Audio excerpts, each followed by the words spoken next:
Good evening and welcome to Black Literature, Black History. This is Jason Williams. Tonight we're going to be looking at a book called The Miseducation of the Negro by Carter G. Woodson.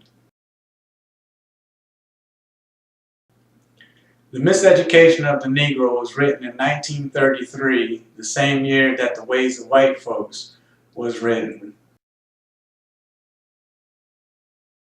And I've done a few videos on the ways of white folks, so you can review those videos to see what was going on in the United States at that time. In the 1930s was the Great Depression.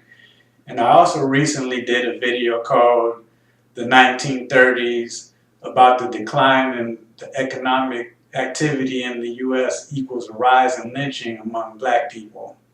So you should check out that video as well to see what was going on in the United States, and I also give a little bit about what was going on in Europe about around that time as well.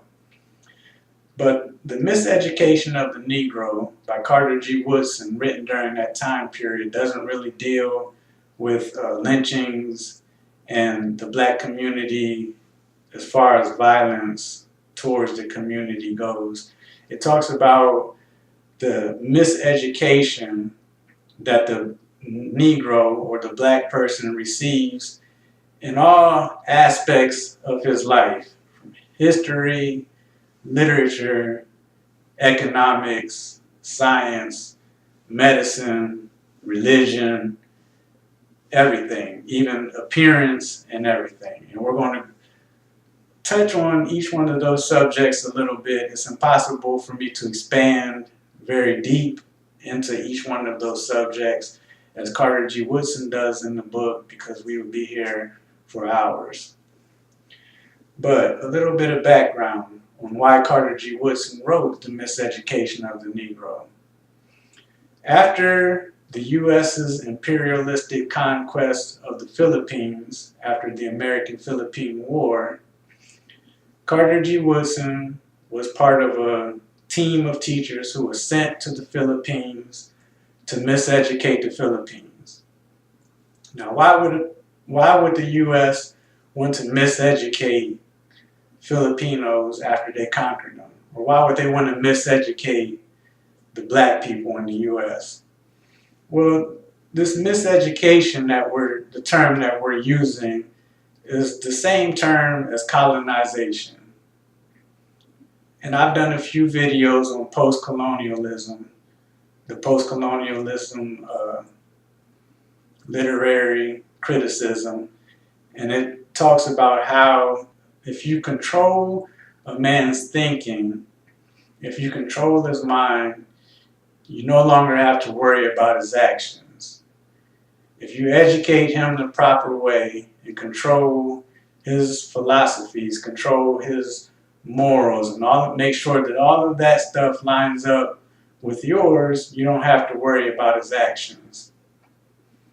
So when Carter G. Woodson was sent to the Philippines to miseducate the Filipinos, he realized the subjects that he was teaching them about American history, the philosophies that he was teaching them, and the literature that he was teaching them was white America's literature, white America's philosophy that didn't have anything to do with the Filipinos. He realized that the same thing that he was doing in the Philippines was the same thing that was going on with black people in the U.S. So he wrote the book, The Miseducation of the Negro, which was a few years after he returned from the Philippines, from teaching them the wrong way. And I think Carter G. Woodson was actually like a high-ranking teacher on that team. He was a supervisor.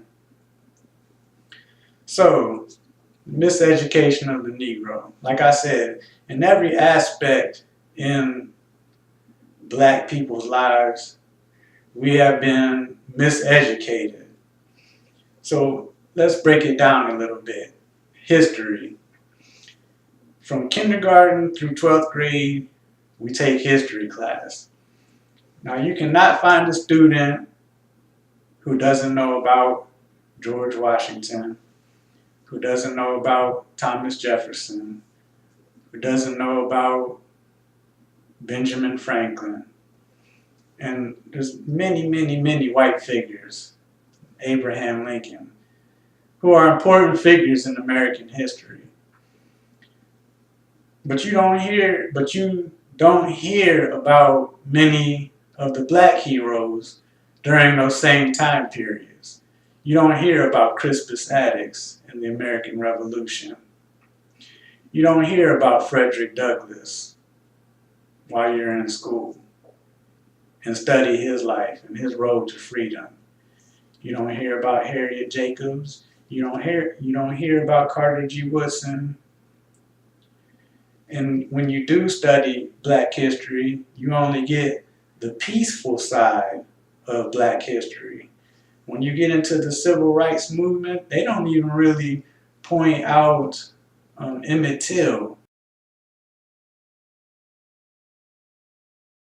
when they're going on about black history. And Emmett Till, it's arguable if Emmett Till's death or if Rosa Parks' protest to stand up was the actual spark of the civil rights movement. Many nowadays say that it was Emmett Till's lynching that really sparked the civil rights movement, but that needs to be taught in school. But they don't teach that. And when they teach Martin Luther King, they teach about the I Have a Dream speech. They don't teach about the Martin Luther King who said that he felt that he was leading his people into a burning house. They don't teach about Martin Luther King's interview where he said that he feels that his dream has turned into a nightmare. And they don't show the Martin Luther King that says, take your money out of the white banks and put your money into black banks. They don't show that Martin Luther King. And with Langston Hughes, they talk about his poems, I Too Sing America. I'm not sure about that poem. But they don't talk about the poem called Christ in Alabama.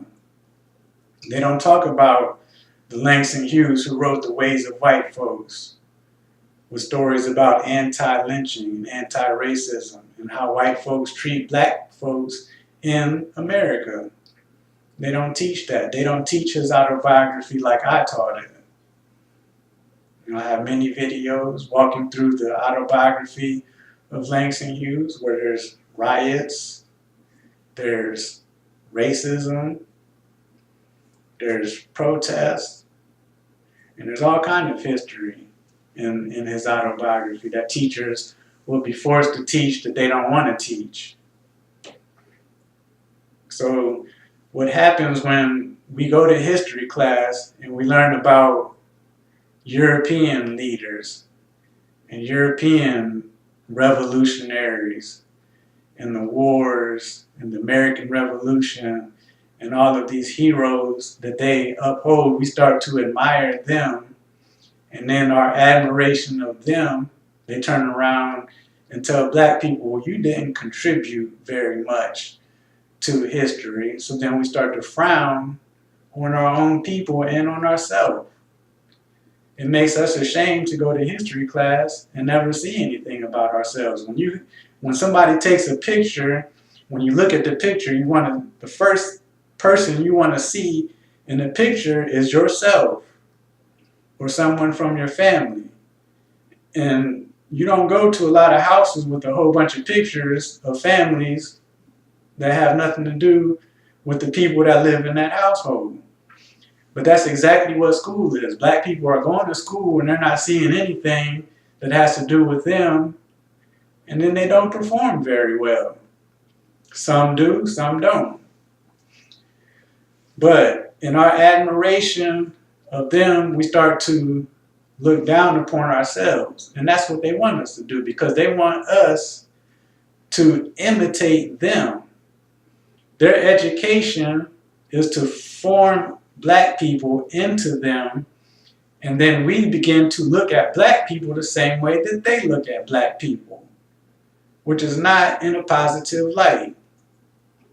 And that's not just in history, but that's in history, literature, religion, business, and everything. And in the miseducation of the Negro, Carter G. Woodson makes these statements, but then he has examples and studies that back up what it is that he's talking about. So in history class, we need to make a curriculum that incorporates Black history into American history.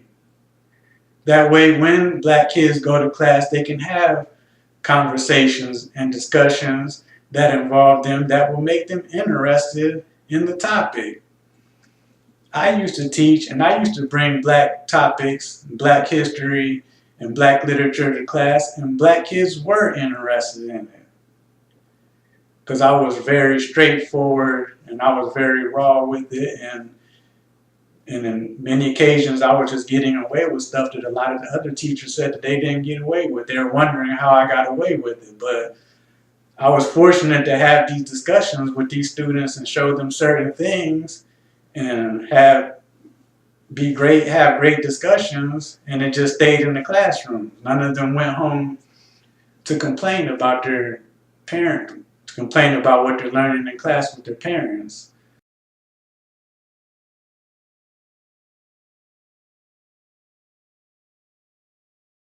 So I guess I was fortunate in that sense. But I used to teach Black history, and Black kids do respond to Black history.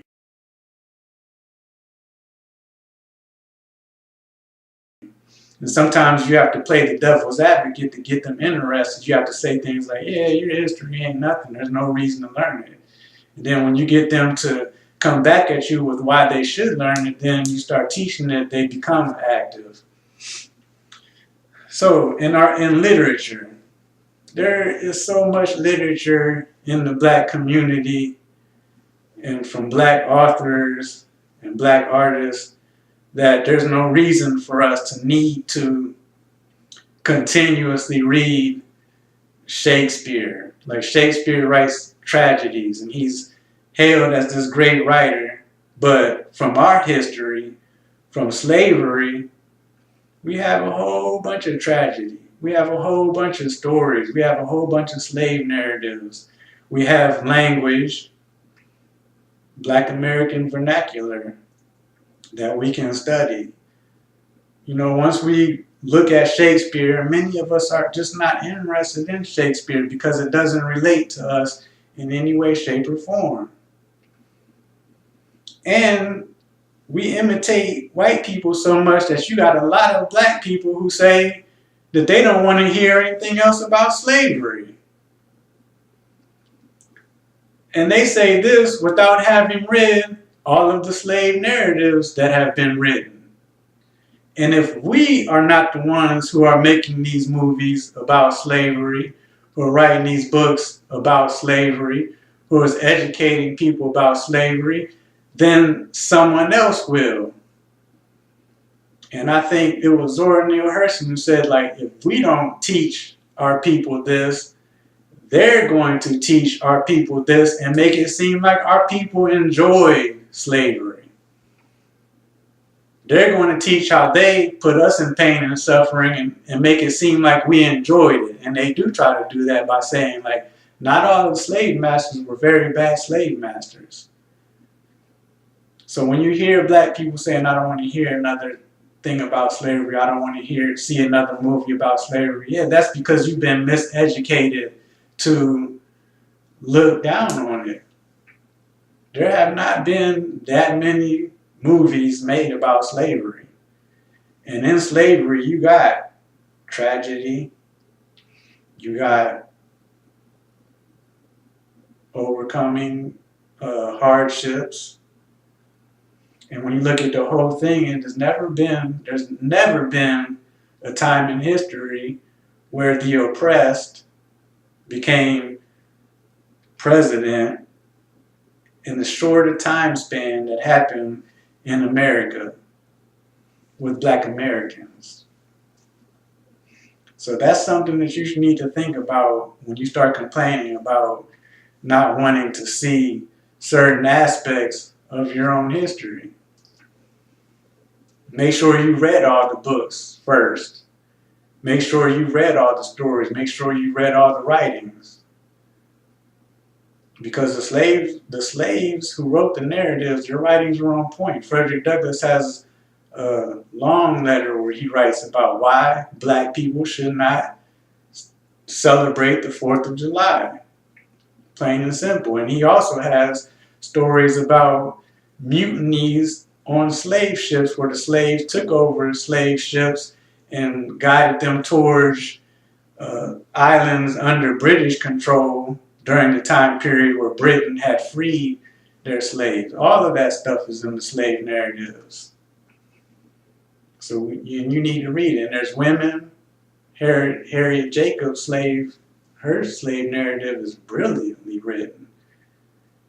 The form that is written in is way superior to Frederick Douglass. If you read it out loud, it's like you're reading prose. And women had to overcome hardships that men didn't have to face during that time period. But you need to read those. You need to stop saying, well, I don't want to hear anything about slavery. No, we haven't had enough about slavery. And I'm going to cover some aspects of slavery that a lot of black people don't want to hear about, starting in Africa. But that's on another subject. Now, appearance and art. Carter G. Woodson even talks about how dark-skinned blacks and brown-skinned black people don't appreciate their skin color, and therefore they start putting on makeup and powders and all kind of stuff. And his actual words was, until they look hideous. He promotes that you look natural. Now there's a lot of people on YouTube and who make comments that if a black man talks about a black woman wearing too much makeup or wearing too much weave, she's not appreciating herself. They try to put down that black man and say, well, why are you worried about what women are doing? Well, Carter G. Woodson comments on that. And then he comments on women that he has seen in other countries, black women in other countries, are natural, being admired by those in the different communities outside of the U.S. And he says that when you start putting on makeup and you start covering your natural beauty, you actually look hideous. It's hard for you to promote black empowerment or any type of empowerment when you don't even appreciate what you see in the mirror when you look in the mirror and you start covering it up with makeup and weave. And men too. There's men that put on makeup and lip gloss and all kind of crazy stuff because they don't like what they see in the mirror. And Carter G. Woodson said that other people who were enslaved, like the Greeks and even the Anglos and the Saxons, when they were enslaved by the Romans and things like that, they were looked down upon as a people. But they fought back, rose up, and created their own empires and their own civilizations in their own countries, which now they're looked up to. And he says that's what black people need to do. Because he has a whole discussion about black people talking about what we should be called and things like that, and in the way that we look. You know, if we empowered ourselves and rose up and created our own nation or created a respectable people where we all supported each other, then all these other issues that we have about the way that we look and things like that would disappear. If every black woman and every black man just was natural, that would become the style, because everything that black people do nowadays, it does become the style. As far as among young people, all of our art forms, all of our ways of dressing, the ways of talking, all of that stuff becomes popular. And every popular form of music that's out today in the U.S. has been created by black people. Every popular form of music. From rock and roll down, all of it. So if we would just be natural in all of the other aspects of our community, we would rise up as well.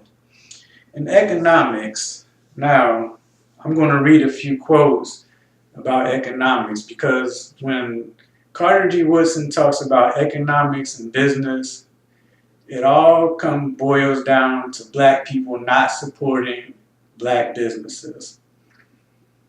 And it might have been a little bit more rampant back then, or a little bit more serious back then and not supporting black businesses as now, because he gives an example of a business, a white-owned business in a black neighborhood, in the black community, because segregation meant black people can't go into white establishments. It did not mean that white people couldn't go into black establishments, or white people couldn't establish anything in black communities. So black people who somehow figured that black people were doing better during segregation, you need to stop spreading that myth, stop spreading that propaganda.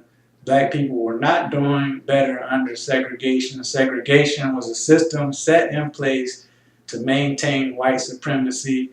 Black people had rules, white people didn't have any rules. So he gives an example of a white business established in the black community.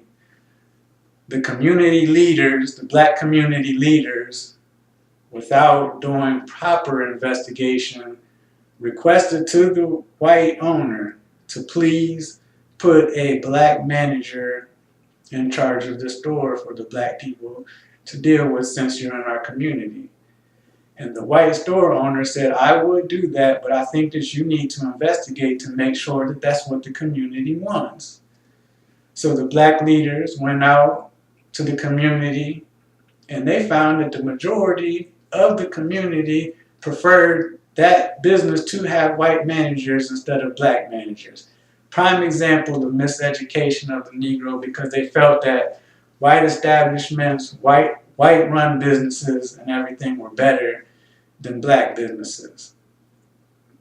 And then Carter G. Woodson goes deeper to talk about that black businesses have the same problem as white businesses, but black businesses don't have the support and the same capital as white businesses to overcome crises and continue to function as white businesses. And I'm going to read you a few quotes that pertain to that.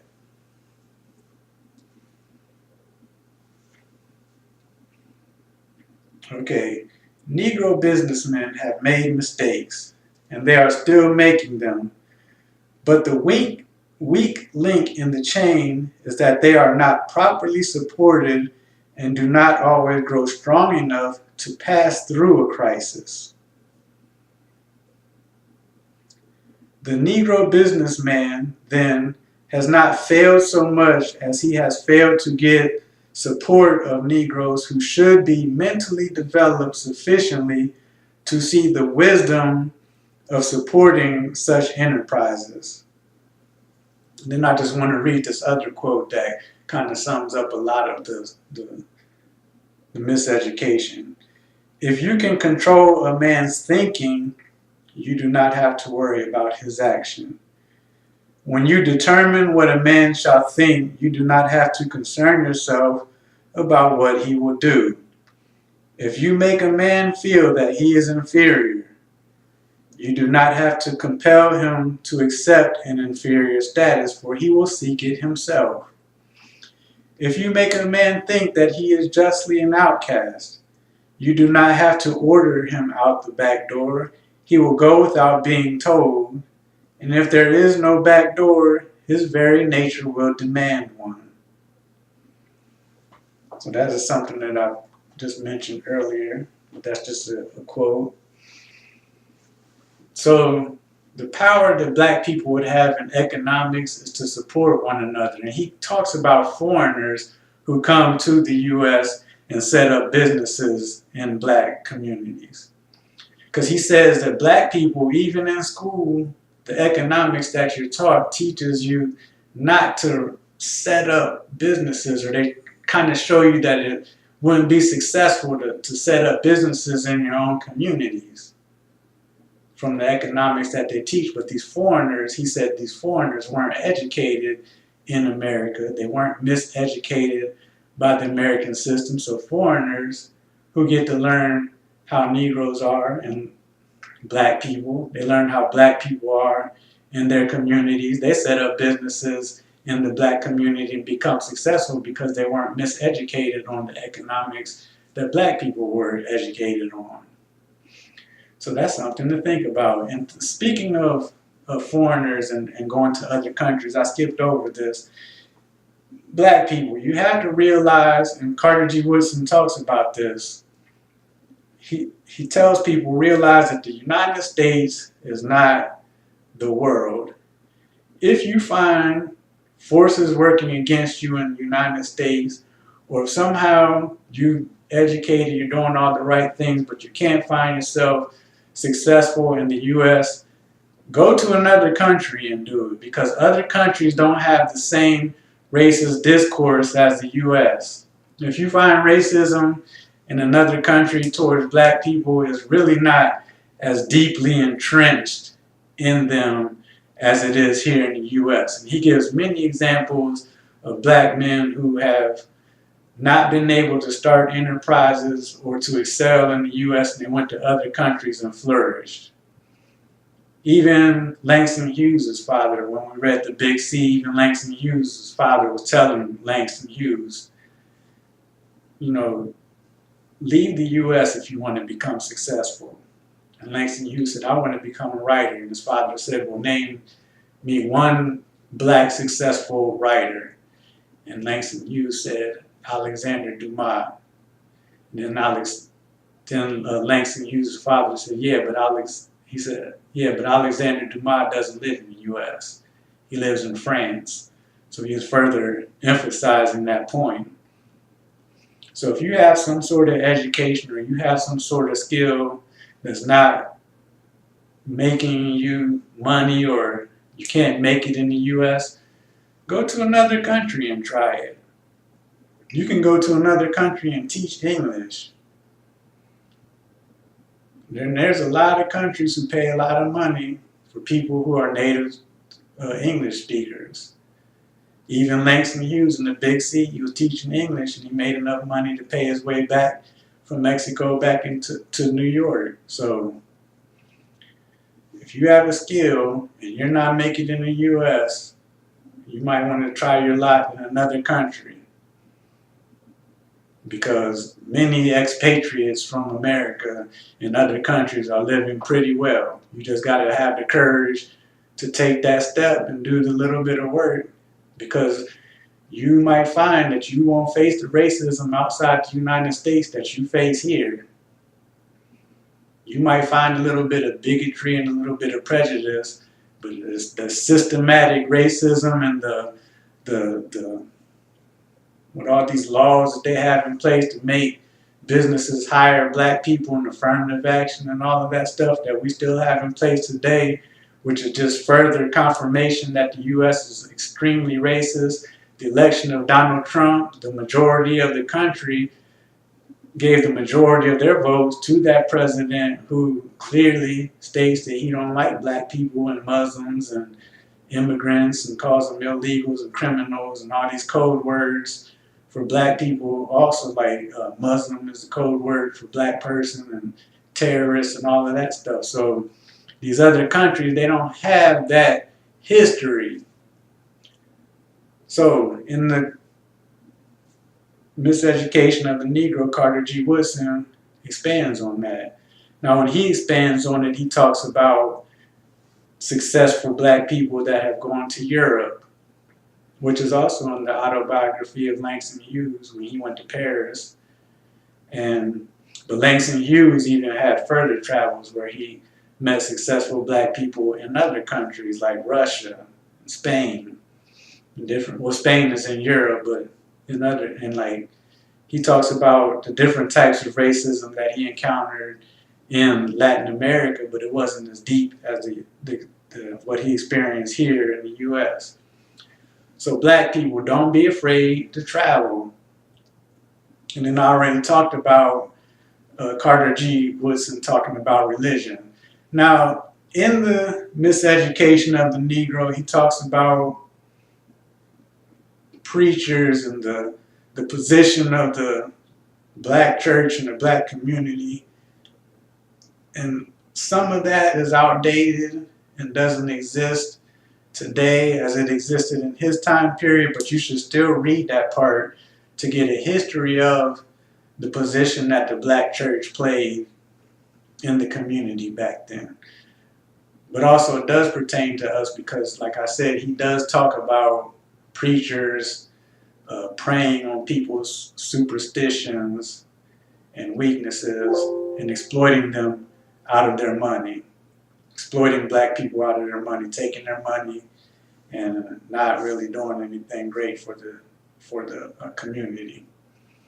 So, read The Miseducation of the Negro by Carter G. Woodson, written in 1933, and I will follow up this video with The Miseducation of the Filipino by Renato Constantino, which still has to do with black history because it's all tied together, but I got a lot of Filipino brothers and sisters watching this channel because they liked the video I did on the black soldier Captain David Fagan, who was fighting with the U.S. against the Philippines, and he defected from the U.S. Army to the Filipino Army to fight against the U.S. So I recommend that video. This is Black Literature, Black History. Jason Williams. Have a nice evening.